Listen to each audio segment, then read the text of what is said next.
Ya Rasulullah, di depan ada malaikat Israel mau masuk. Kata Rasulullah, boleh masuk, silakan. Kemudian malaikat Israel mengucapkan salam, dan setelah mengucapkan salam, malaikat Israel menawarkan, ya Rasulullah, aku disuruh oleh Allah untuk mencabut nyawamu atau membiarkan engkau. Dalam riwayat, aku disuruh oleh Allah untuk memberikan pilihan kepadamu, al-baqa' fid dunya, tetap di dunia, atau ar-rafiqal a'la, atau dengan Allah. Nabi Muhammad menjawab, ar-rafiqal a'la, dengan Allah. Kemudian setelah itu Nabi Muhammad berdoa agar umatnya selamat. Setelah ada jaminan umatnya selamat, malaikat Israel, sudahlah, cabut nyawaku kalau memang sudah waktuku. Mulailah Nabi Muhammad dicabut nyawa beliau oleh malaikat Israel. Dan di saat Nabi Muhammad mulai dicabut nyawa beliau oleh malaikat Israel, Nabi Muhammad mengatakan, mahadha, apa ini wahai Israel? Malaikat Israel kemudian menjawab, ya Rasulullah, itu adalah sakaratul maut, itu adalah sakitnya di dalam kematian. Kemudian Nabi Muhammad mengangkat tangannya sambil berucap, la ilaha illallah, inna lil mauti la sakarat, tidak ada Tuhan selain Allah, sungguh di dalam kematian ada sakitnya, sakit kematian, yaitu sakaratul maut. Kemudian Nabi Muhammad memohon, ya Allah, Allahumma khafif alayya sakaratul maut, ya Allah, ringankan sakaratul mautku ini, ya Allah. Dijawab oleh malaikat Israel, ya Rasulullah, itu sudah aku ringankan 70 kali. Nabi Muhammad menoleh, apa malaikat Israel? Sudah kau ringankan 70 kali keringanan? Iya ya Rasulullah, sungguh aku tidak pernah mencabut seorang hamba lebih lembut dari cara mencabut nyawamu. Ini sudah aku ringankan 70 kali. Setelah itu justru Nabi Muhammad menangis, Israel, 70 kali rasanya masih sakit. Iya ya Rasulullah, memang itu sakaratul maut. Lalu bagaimana engkau mencabut umatku, wahai Israel? Allah, yang diingat siapa? Umat. Kalau engkau mencabutku dengan ringan seperti ini masih sakit, bagaimana engkau mencabut umatku, ya Israel? Dijawab oleh malaikat Israel, umatmu manusia biasa, ya aku cabut. Ya Rasulullah, begitu saja. Ya sudah, begitu habis. Nabi Muhammad menangis. Tiba-tiba Nabi Muhammad mengangkat tangan dan memohon kepada Allah, Allah, Allah, inna lil mauti la syakarat, la ilaha illallah, inna lil mauti la sakarat, sungguh di dalam kematian ada sakaratul maut. Allahumma khaffif ala ummati sakarat maut, ya Allah, ringankan dari umatku sakaratul maut, wa thaqqil alayya, dan bebankan kepadaku. Sampai tidak sadar doanya Nabi Muhammad seperti itu. Thaqqil alayya itu doa cinta. Seorang ibu yang pernah punya anak, tuh lihat kalau doa Rasulullah ini masih diragukan. Bagaimana Rasulullah bisa doa begitu? Itu bahasa cinta yang tidak bisa diterjemahkan dengan oleh akal. Seorang ibu kadang-kadang, ibu yang di belakang nih, ibu mau dikasih sakit oleh Allah? Mau, Bu? Ibu jauh sekali. Ibu mau dikasih sakit? Jawabnya tidak mau. Tapi suatu ketika seorang ibu melihat anaknya sakit, ngomong, sudahlah nak, jangan kamu yang sakit, biar ibu yang sakit. Ada atau tidak? Kenapa ngomong begitu? Itu bahasa cinta itu. Tidak rela kalau anak ini sakit, biar aku saja yang sakit. Itu yang dirasakan Rasulullah. Sakaratul maut begitu sakitnya, membayangkan betapa sakitnya umat Nabi Muhammad di saat dicabut nyawa beliau. Maka Rasulullah mengatakan, ya Allah, ringankan sakaratul maut dari umatku, bebankan kepadaku saja, ya Allah. Wala sawfa yu'tika fatarda. Permintaan Nabi Muhammad tidak ditolak oleh Allah, dikabul dan dikabul, wahai Muhammad. Sallu ala Nabi Muhammad.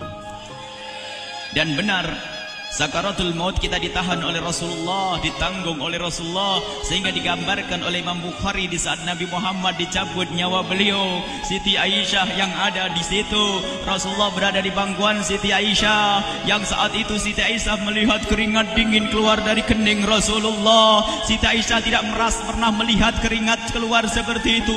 Bahkan di saat dipegang kepala Rasulullah, panasnya melebihi dari panasnya orang biasa. Setiap kali ada kain dicelupkan di air, ditempelkan di kening kening Rasulullah langsung mengering. Saat itu Nabi Muhammad mengucapkan kalimat la ilaha illallah innal mauti lasakarat. Kemudian Nabi Muhammad berpesan dengan banyak pesan, dan di antara pesan Rasulullah adalah akri minni ala ummati salam, akri minni salam ala ummati wa ala man ittaba'ani wa ala man tabi'ani min ila yaumil qiyamati. Aku titip salam kepada umatku dan orang yang mengikutiku sampai hari kiamat. Sadari salam Rasulullah. Sebelum meninggal masih ingat titip salam. Salam kepada siapa? Bukan salam kepada siapa-siapa, tapi salam kepada kita. Maka mari kita mengucapkan salam kepada Rasulullah, karena Rasulullah sudah salam duluan kepada kita. Mari kita sejenak bersalam kepada Rasulullah dan hadirkan Rasulullah ada di mata kita dan di hati kita. Mari kita bersama-sama mengucapkan salam. Assalamualaikum ya Rasulullah. Assalamualaikum ya Rasulullah. Assalamualaikum ya Habiballah. Assalamualaikum ya Nabi Allah. Rasulullah mengucapkan salam untuk kita. Dan di saat itu Rasulullah keringat dingin keluar, maka oleh Siti Aisyah diusap. Oleh Siti Aisyah diusap, bayangkan saat itu Nabi Muhammad di pangkuan Siti Aisyah dan diusap oleh Siti Aisyah. Siti Aisyah berkata, keringat Rasulullah mengucur deras hingga aku usap, dan aku usap dengan tangannya Rasulullah. Diusap dengan tangannya Rasulullah. Siti Aisyah memegang tangan Rasulullah sendiri yang digunakan untuk mengusap keringat Rasulullah. Sahabat bertanya, Aisyah, kenapa harus dengan tangan Rasulullah tidak dengan tanganmu? Lihat jawab Siti Aisyah, karena tangan Rasulullah lebih lembut dari tanganku. Sallu ala Nabi Muhammad. Masih sempat nyanjung itu sahabat Nabi. Dalam keadaan begitu masih menyadari kelembutan tangan Rasulullah, jasad Rasulullah, kemuliaan Rasulullah sallallahu alaihi wasallam. Dan aku lebih menginginkan bahwasanya yang menyentuh jidat Nabi Muhammad adalah tangan yang paling mulia di dunia dan di akhirat. Siti Aisyah enggak berani menyentuhkan. Pengennya yang disentuhkan di kening Rasulullah adalah tangannya Rasulullah sallallahu alaihi wasallam. Kemudian setelah itu Nabi Muhammad merasakan sakit yang sangat untuk kita. Kemudian Nabi Muhammad mengangkat tangan tinggi-tinggi mengucapkan la ilaha illallah inna lil mauti lasakarat. Tiba-tiba tangan itu semakin turun dan ditangkap oleh Siti Aisyah. Dan di saat tangan itu jatuh di tangan Siti Aisyah, kemudian tiba-tiba paha Siti Aisyah merasakan berat kepala suci Rasulullah. Dan saat itu Siti Aisyah sadar bahwasanya Rasulullah sudah kembali kepada Allah Subhanahu wa taala. Sallu ala Nabi Muhammad. Siti Aisyah bingung di saat melihat seperti itu.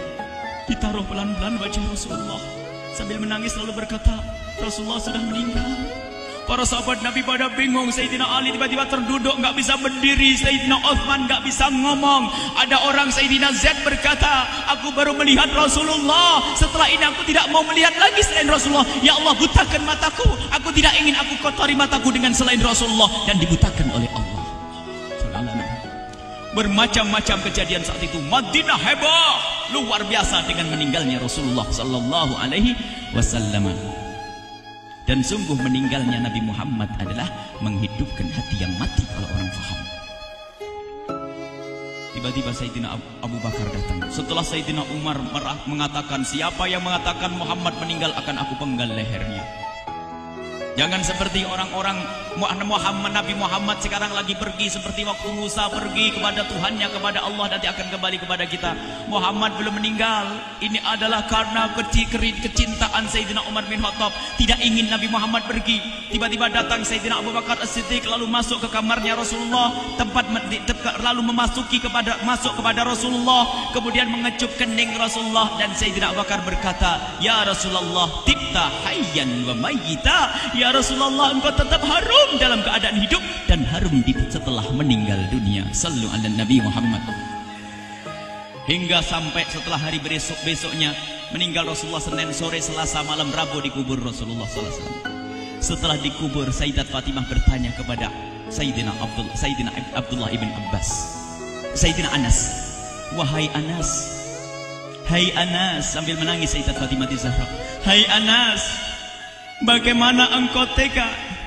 Atabat anfusukum an tahtu ra'sa Rasulillah. Apakah engkau rela menaburkan debu di atas kepala Rasulullah? Sayyidina Anas menangis kaget, ya wahai binta Rasulullah, kalau kami tidak dilupakan oleh Allah, niscaya tidak ada yang bisa mengubur Rasulullah.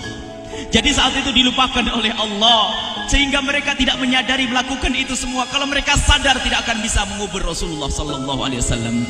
Ini yang diungkapkan oleh Sayyidina Anas, kalau seandainya kami tidak dilupakan oleh Allah, niscaya kami tidak akan mampu mengubur Rasulullah sallallahu alaihi wasallam.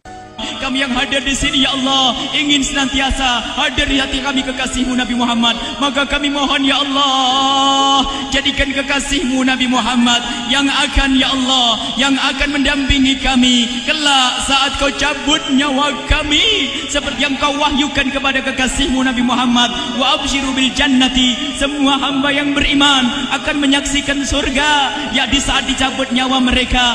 Dan surga, di tempat surga itu yang paling mulia adalah Nabi Muhammad.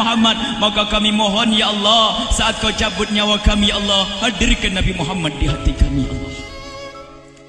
Dan kami mohon, ya Allah, saat di alam barzah nanti, ya Allah, saat yang sangat mengerikan itu, ya Allah, kami mohon hadirkan kekasih-Mu Nabi Muhammad, sehingga kami tidak takut dan gentar lagi dengan malaikat mungkar nakir. Dan ya Allah, kami mohon di saat di padang mahsyar nanti, ya Allah, hadirkan kekasih-Mu Nabi Muhammad. Jadikanlah kekasih-Mu Nabi Muhammad yang akan menemani kami dan akan membonceng kami, membawa kami ke telaga Kausar. Lalu kami diberi air minum dari air telaga Kausar hingga kami tidak akan haus selama-lamanya. Ya Allah, jadikan kekasih-Mu Nabi Muhammad yang akan menemani kami di saat kami menyeberang Siratal Mustaqim hingga kami tidak akan terjerumus ke neraka Jahanam. Dan jadikan kekasih-Mu Nabi Muhammad yang akan kami saksikan setiap saat di surga-Mu, ya Allah. Ya Allah, jadikan kekasih-Mu Nabi Muhammad yang senantiasa, ya Allah, kami lihat kelak di surga. Dan jadikan ucapan kami di akhir hayat kami kelak adalah, ya Allah, adalah kalimat agung dan mulia, La ilaha illallah Muhammadur Rasulullah. La ilaha illallah Muhammadur Rasulullah. La ilaha